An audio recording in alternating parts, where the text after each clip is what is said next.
Dificultad respiratoria. Pero ¿qué tipo de dificultad? Hay que entender que el síndrome de distrés respiratorio se traduce o es igual a dificultad respiratoria.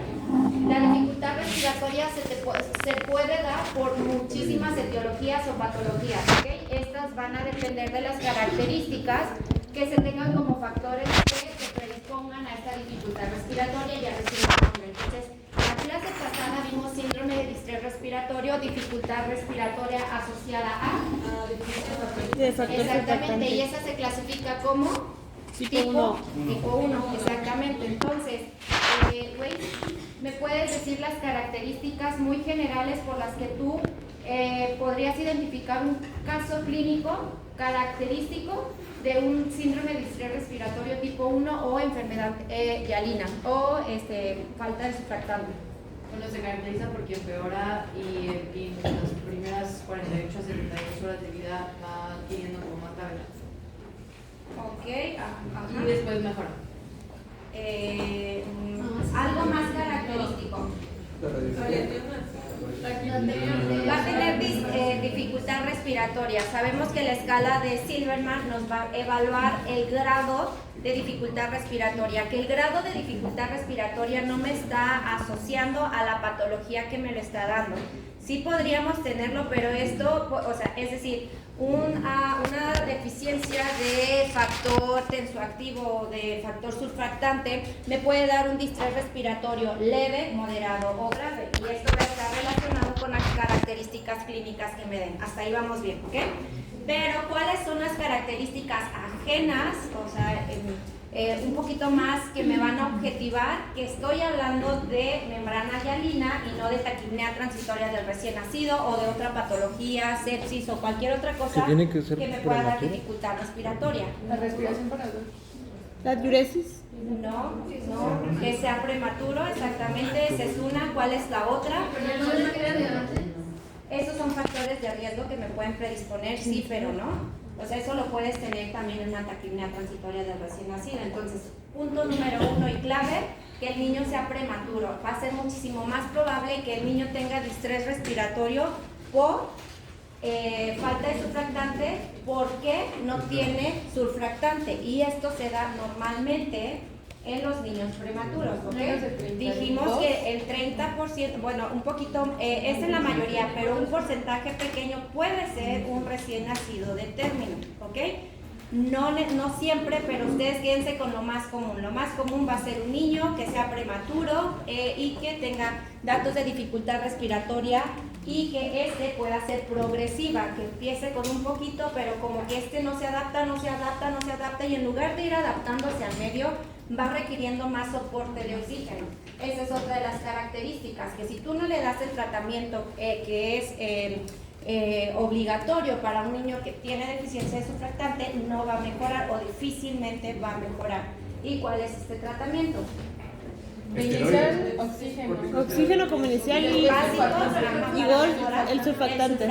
Si tiene una membrana hialina es porque no tiene surfactante, por lo tanto necesita un factor tensoactivo y sí o sí se lo tienes que poner, ¿ok?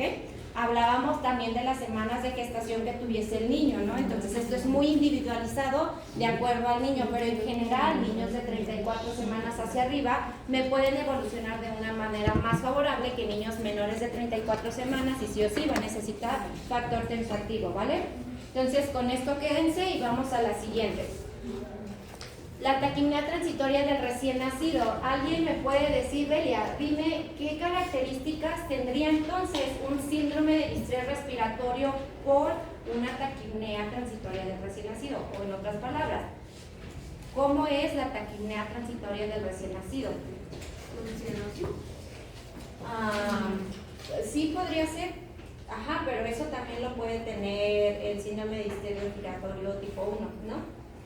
No está al contrario de la tipo 1, cuando avanza empeora, pero cuando avanza mejora, ¿no? Exacto, esa es una de las características. Es una taquipnea, por lo tanto, ¿qué va a tener? Cortas y rápidas. Ok, ¿cuántas respiraciones por minuto yo consideraría que son taquipnea? Menos de 60. Depende. 40.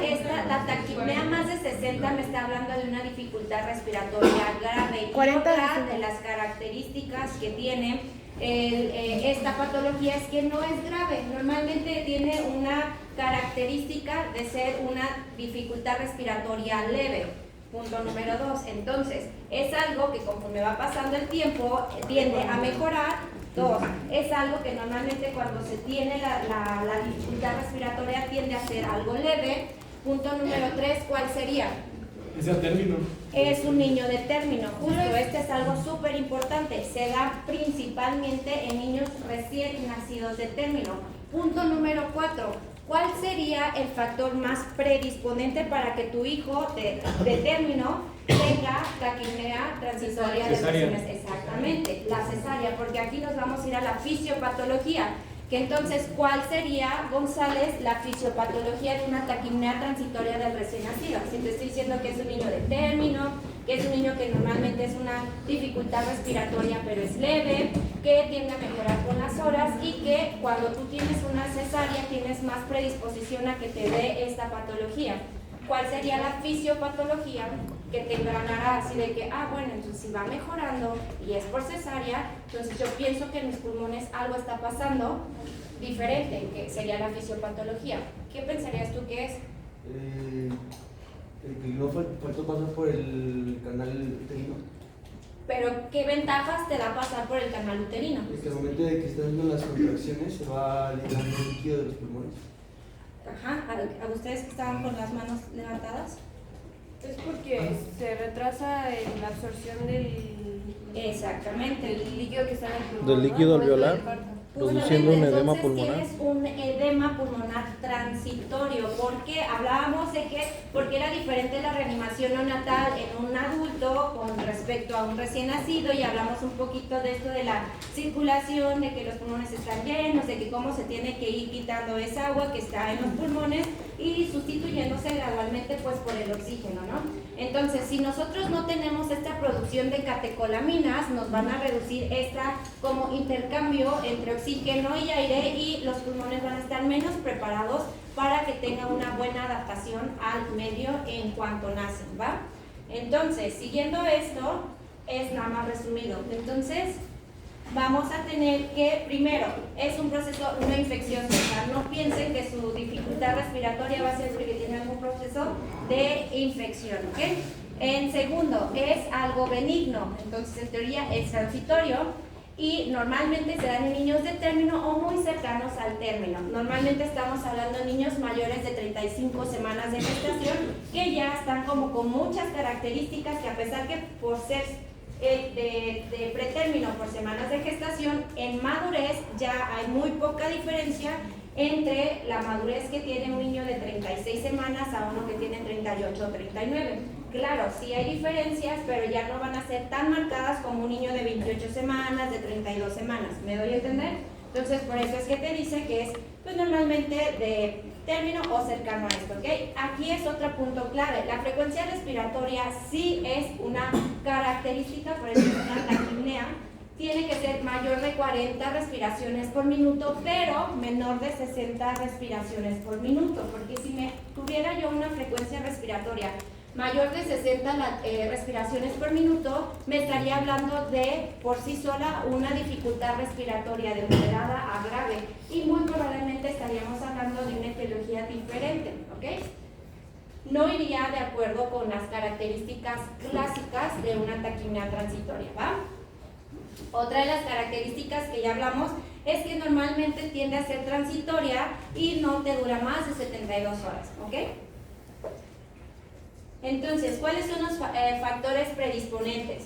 En general, casi todo lo que tenga que ver con unos antecedentes de foco rojo nos puede dar orientación hacia que puede ser esto. Pero la mayor frecuencia de recién nacidos por cesárea electiva es el factor predisponente más importante. Entonces, ustedes van a encontrar un caso clínico en donde sea un niño de término, en donde sea por cesárea y en donde empiece con datos de dificultad respiratoria, pero que estos sean leves. te van a poner que a lo mejor necesitó un poco de aporte de oxígeno a flujo indirecto, que con eso tiene una saturación mejor y que pues nada más se observó de 24 a 72 horas y mejoró sin ninguna otra intervención, ¿ok?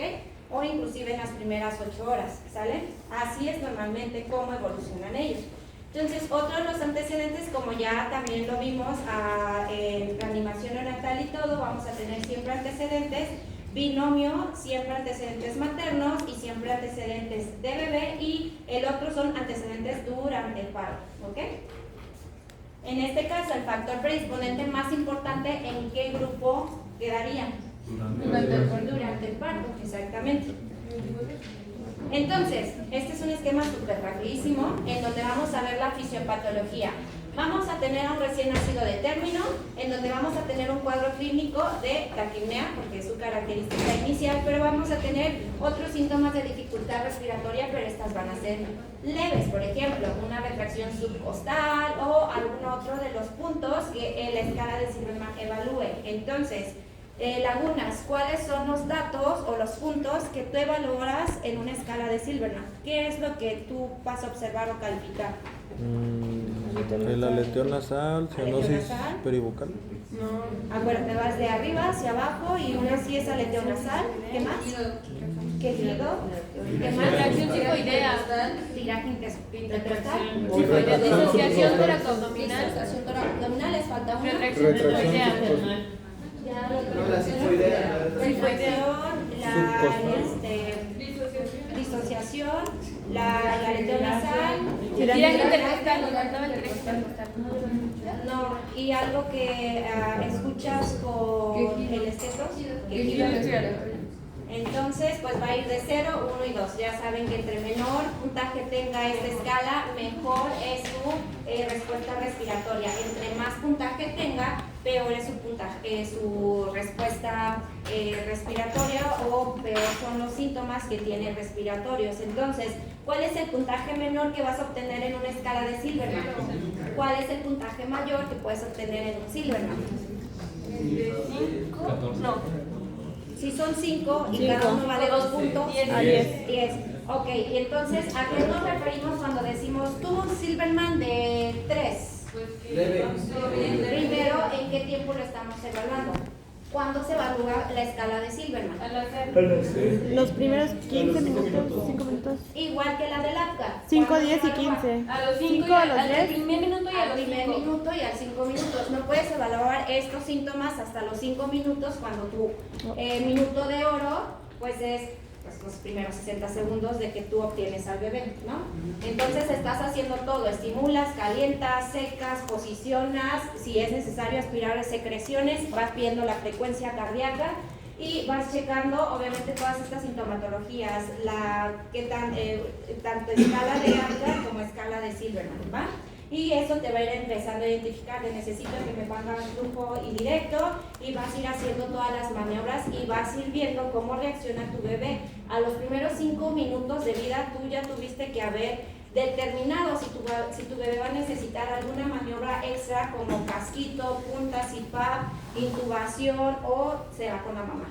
A los 5 minutos tú ya lo identificaste. Sin embargo, hay otros factores que después de horas de evolución se pueden presentar.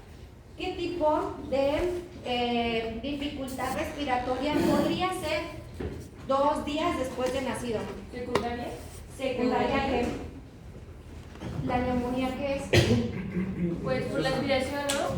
Pues Procesos infecciosos. Normalmente los procesos infecciosos nos van a dar dificultades respiratorias, pero no al momento, al menos que venga con factores de riesgo, que venga ya infectado desde el canal de parto, ¿no? ¿Cuál sería ese factor? infecciones de... ¿Cómo se llama la infección ya en útero? Coriomio... Ajá. No, coriomio... ¿Cómo se llama la inflamación? Itis. Ajá. Corio. Amioitis. Exactamente. Entonces ahí ustedes van a tener un líquido que huele terrible. Bueno, no sé si ya han olido primero pues un líquido amniótico de bebé o de embarazo normal.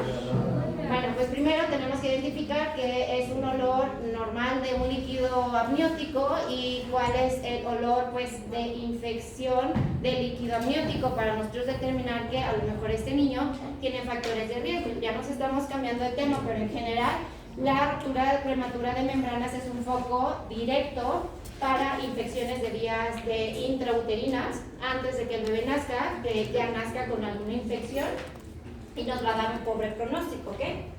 Pero bueno, siguiendo a esto, en general, esto ya es algo un poquito más esquematizado, pero que vamos a tener en una taquipnea transitoria del recién nacido. Entonces sabemos que va a haber una alteración en el aclaramiento pulmonar, por lo que ya comentaron, ¿ok? Entonces, este aclaramiento pulmonar nos va a dar todos estos aspectos. Vamos a tener un edema alveolar, vamos a tener, si tenemos un edema y tenemos agua en lugar de oxígeno en las vías respiratorias, evidentemente no vamos a tener un buen intercambio gaseoso, ¿no? Entonces esto nos va a llevar a una hipoxemia y obviamente a un atrapamiento aéreo, no va a haber esta adecuada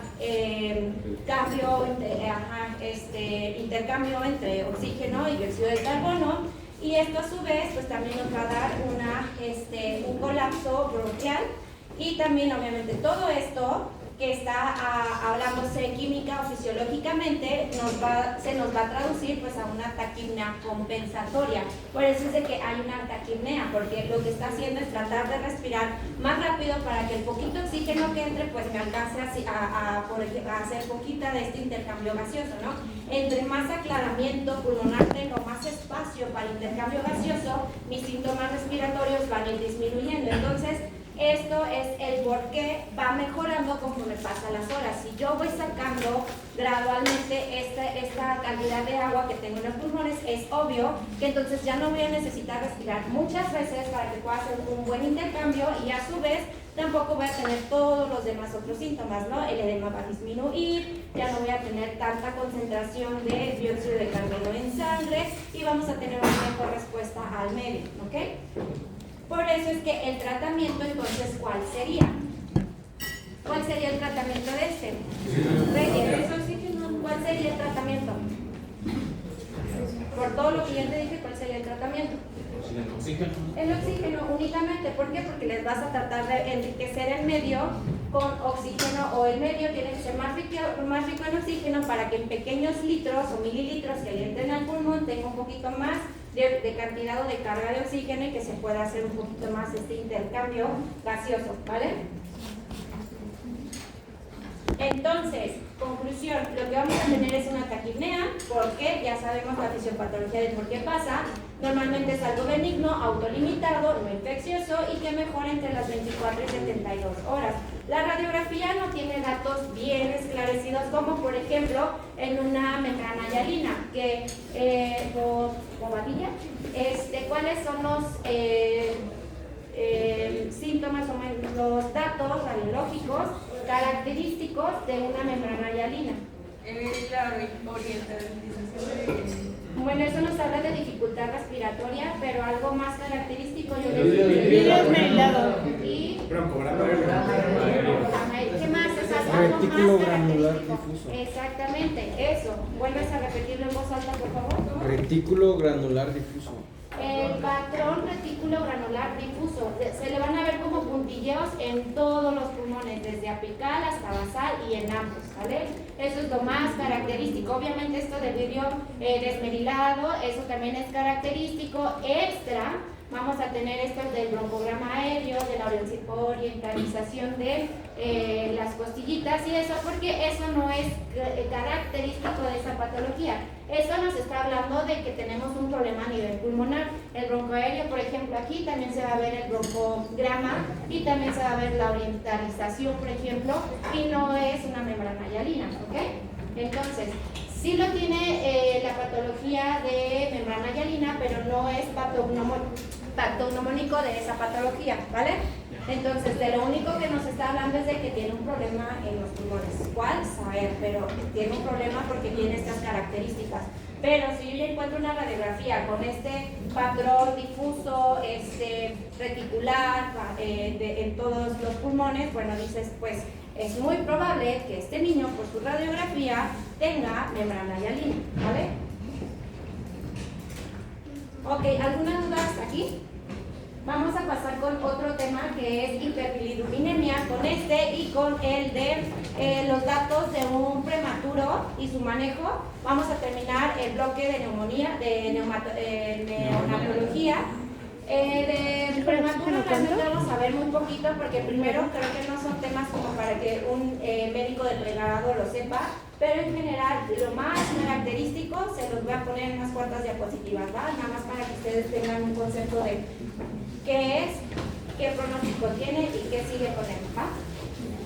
Hablando de hiperbilirubinemia, ictericia neonatal, entonces, de los santos, dime cuál es la diferencia entre ictericia e hiperbilirubinemia. ¿O es lo mismo?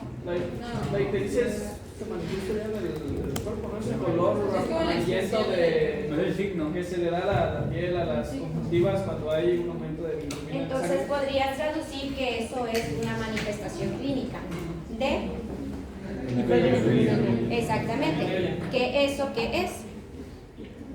La hiperbilirubinemia, ¿qué es? ¿Exceso de bilirrubina? Ok, ¿cuánto sería un aumento de bilirrubina en sangre? Más de 5 miligramos. Bien, sí. Entonces, sabemos entonces todos bien entendido cuáles son los conceptos de ictericia y de hiperbilirubinemia. La ictericia como tal es una manifestación clínica de una elevación de bilirrubinas en sangre, que eso se traduce a una hiperbilirubinemia. Esta puede tener diferentes grados, puede ser, las causas de un aumento de bilis en sangre son son muchas, y van a depender mucho de en qué momento se presente, cómo evoluciona esta presentación, es decir, si se mantiene, descensa o aumenta, con qué velocidad aumentan, disminuyen o se mantienen, y lo más característico, pues obviamente los factores de riesgo que tengan los niños. Puntos claves: semanas de gestación del niño. Punto número 2, en el momento en el que inicia la ictericia en el niño, no va a ser lo mismo tener una ictericia neonatal en las primeras 24 horas a una ictericia neonatal, por ejemplo, a los 7 días. Basándonos en esto que les estoy diciendo, ¿cuál sería, Bailey? ¿Cuál sería una causa de ictericia en las primeras 24 horas de vida? Si leyeron el tema, deben de identificar esto. ¿Fisiológica? En las primeras 24 horas de vida. Una incompatibilidad sanguínea, ¿ok? ¿Cuál sería una que se empezara como al tercer, cuarto día? ¿Mazariegos? Obstrucción de...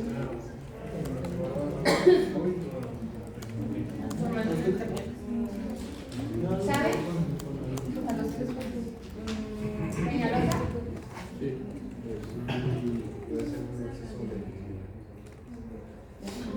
¿Leyeron el tema de hiperbilirubinemia? No. Sean sinceros, levanten la mano quien dijo esto, vamos a ver, alguien que ni siquiera sabía qué tema íbamos a ver, o alguien que medio lo leyó. Ok, es importante, chicos, que si yo trato de hacer esto dinámico para que ustedes más o menos interactúen, trato de hacer preguntas que vayan de la mano, es decir, si yo voy así de bueno, y si esto es la clínica, unas más específicas para valorar si sí o si no tiene ictericia, y estos son, por ejemplo, en las áreas de cartílagos, orejas, punta de la nariz, y pues ya en el resto del cuerpo es difícil evaluarlo porque pues ahí ya se pierde un poquito para ver hasta qué límite exactamente está, ¿ok? Dicho esto, ¿Siempre es cefalocaudal? Siempre, todo el tiempo es primero se llena cabeza, tronquito, luego, o sea, la primera zona es cabeza, cuello, segunda zona es toda la primera zona más el tronco hasta el ombligo, la tercera zona es la primera y la segunda más del ombligo hacia las rodillas, y la cuarta zona es ya las extremidades sin contar pies y manos, y ya la última, que es la más grave, es cuando todo el niño está amarillo, ¿ok? Con las palmas y plantas es lo último que se pone amarillo, ¿va? Entonces, dicho eso, la escala de Kramer lo único que me ayuda es a decir si sí o no tiene ictericia. sea, no me ayuda para ninguna otra cosa, no me ayuda para hacer diagnóstico, pronóstico ni tratamiento. Si yo tengo un niño con ictericia y la ictericia normalmente pues tiende a ser pues generalizada, sí o sí tienes que corroborar que ese niño realmente tenga ictericia, elevación de bilirrubinas en sangre. Y la única forma de evaluarlo, pues obviamente el gol estándar es tomar sangre y llevarla al test, ¿no? Como laboratorios literal de bilirrubinas. Hay otras formas indirectas, si no quieres ser tan invasivo, si ves que sí tiene ictericia, pero no tiene tanta como para meter la hospitalización, sacarle la sangre, valorar que a las cuantas horas salgan, y es con el BiliCheck. Afortunadamente ustedes en este hospital, en CENEMA, tienen el BiliCheck. Entonces el BiliCheck es súper padre porque es como si fuera un termómetro de digital, que se lo pones en la zona que tú quieras al bebé y te dice cuánta bilirrubina tiene. Entonces está súper padre porque no lo picas, más o menos sabes cuánto tiene.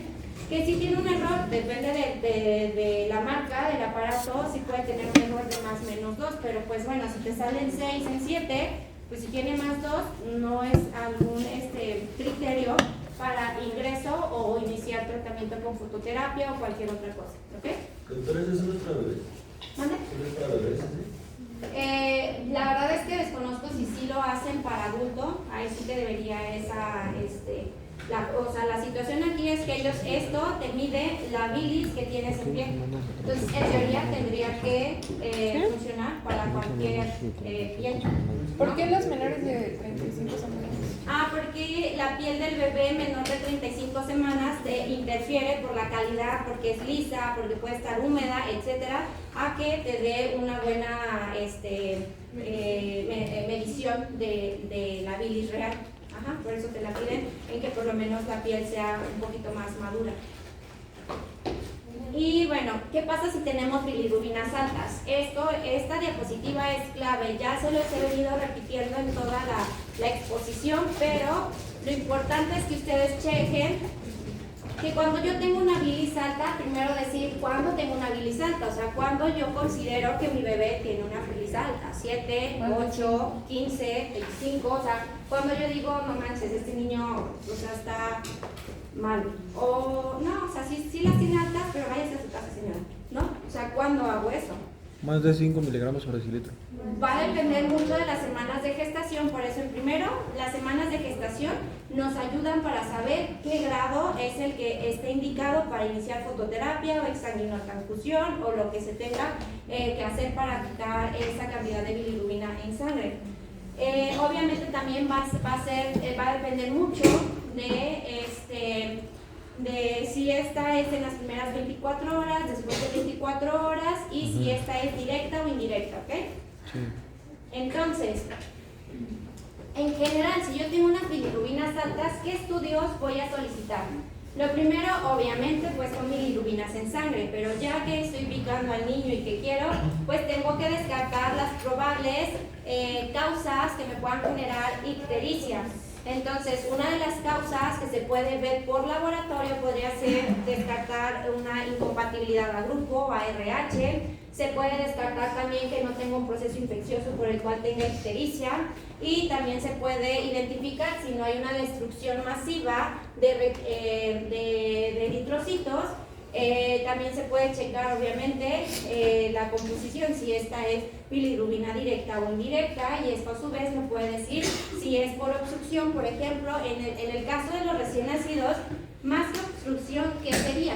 Atresia de vías biliares, un páncreas anular o alteración en el propiamente del hígado, en alguno del proceso para quitar o para drenar estas bilis, ¿ok? Entonces, dicho esto, vamos a tener, les voy a hablar de las más características. Ya les dije que la ictericia es solamente un signo clínico que nos está diciendo que algo tiene nuestro bebé, y puede haber un montón de causas que me provoquen la ictericia. Las más comunes se las voy a plantear aquí, solamente es como una repasadita para que ustedes sepan más o menos que sí, que no, y identificarlas, ¿ok? La ictericia fisiológica, punto número 1, es una bilirrubina no conjugada o indirecta, jamás va a ser conjugada. Si es conjugada o directa, búsquenle atresia, busquen obstrucción, búsquenle algo, pero no es fisiológico, ¿ok? Ese es punto número 1. Punto número 2. La mayoría de los niños, por eso es que el 70-80% de los niños se han determinado prematuros, van a tener ictericia a diferentes niveles, pero porque es algo fisiológico y más que nada va por la maduración del bebé, ¿ok? Generalmente no tienden a ser cifras altas, que es el punto número 3. Y normalmente aparece después del segundo día de vida, nunca en las primeras 24, y no tiende a ser tan atrasada como por ejemplo la ictericia por lactancia materna, que empieza a partir del 5.º día aproximadamente. Entonces esta es una de las diferencias que ustedes van a tener en la presentación del tiempo de ictericia. Ictericia fisiológica, al segundo día puede estar amarillo, es decir, el niño se puede ir amarillo a su casa y no es por incompatibilidad, o puede empezar amarillo en su casa 4 o 5 días después. Es la primera causa de reingresos hospitalarios de recién nacidos, la ictericia, ¿ok? Y esta ictericia normalmente es por lactancia materna o fisiológica, ¿vale? La ictericia asociada. Chicos, grábense muy bien esto de ictericia fisiológica. Bien lo dijo la doctora, es la causa más frecuente de internamiento, pero también es una causa muy frecuente de acudir al pediatra.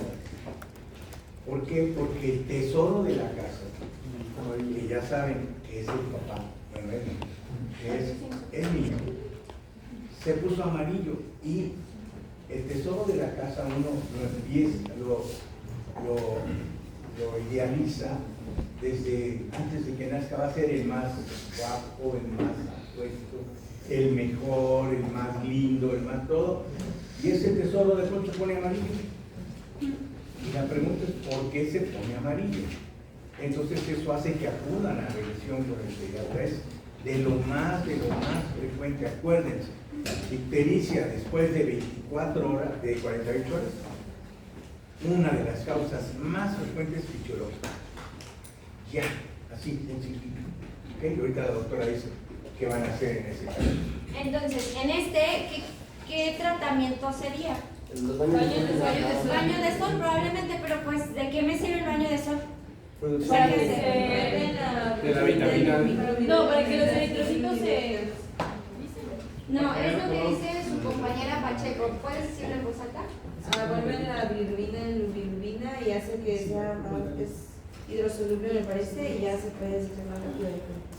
Entonces, si la hace hidrosoluble, es más fácil que se elimine por orina, ¿vale? Porque una característica de la bilirrubina es que es liposoluble. Eso tiene una desventaja al sistema nervioso central. Puede pasar la barrera hematoencefálica, ¿ok? Cuando termina, aunque yo tenga niveles elevados, pero tengo menos probabilidad de que mi bilirrubina se pase al sistema nervioso central. ¿A qué día yo digo? Pues sí está alta, pero pues ya no tiene riesgo. Cuando mi membrana hematoencefálica ya no es permeable. Ya saben que la barrera hematoencefálica es súper, o sea, que filtra, es la mejor membrana que tenemos en todo nuestro sistema, bueno, en todo nuestro ecosistema, y que realmente es muy poquito los medicamentos que pasan al sistema nervioso central.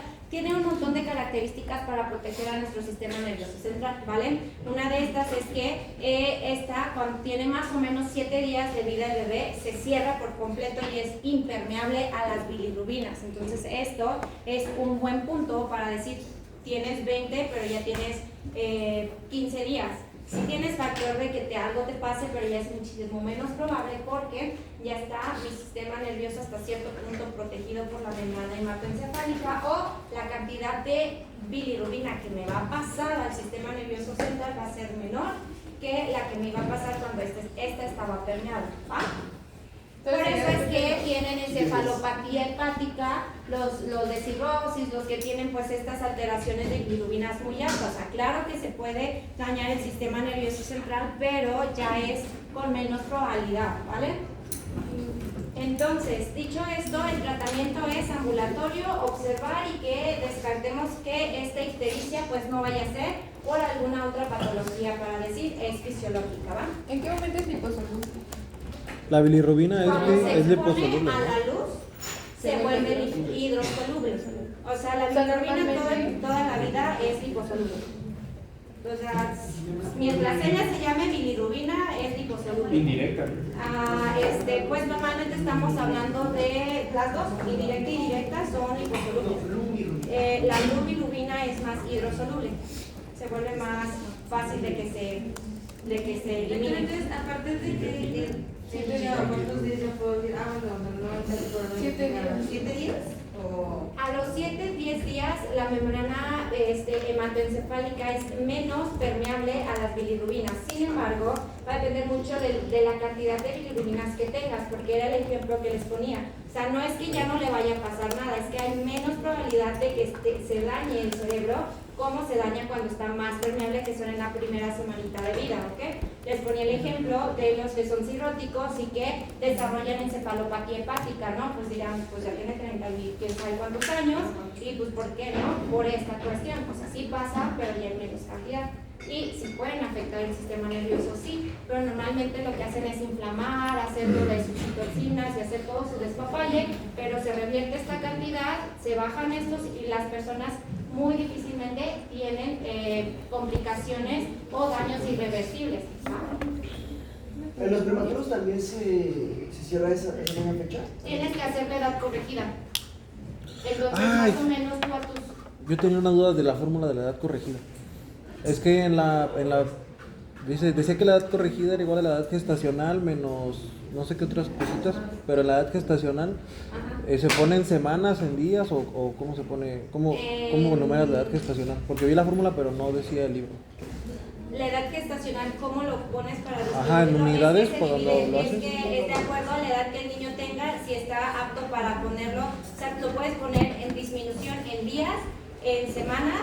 O sea, tienes que contemplar bien a tu niño. Entonces, por ejemplo, un ejemplo, si tienes un niño de 12 semanas con 24 días, tienes que hacer la corrección de 3 meses con 24 días, se hace la corrección de 3 meses, 24 días. Ajá, no es como 12 meses menos y 24 días, digo 12 semanas menos 24 días, ¿me explico? Se hacen a meses. Ah, Pues, ok. para que meses con días. Ajá, nada más, es meses, días. Y bueno, la ictericia a leche materna, pues esta, la característica que tiene, me dicen cuando sean sus 10 minutos de descanso, ¿vale? Avísenme porque yo no trajo mi reloj. Entonces, si quieren, ¿qué hora es?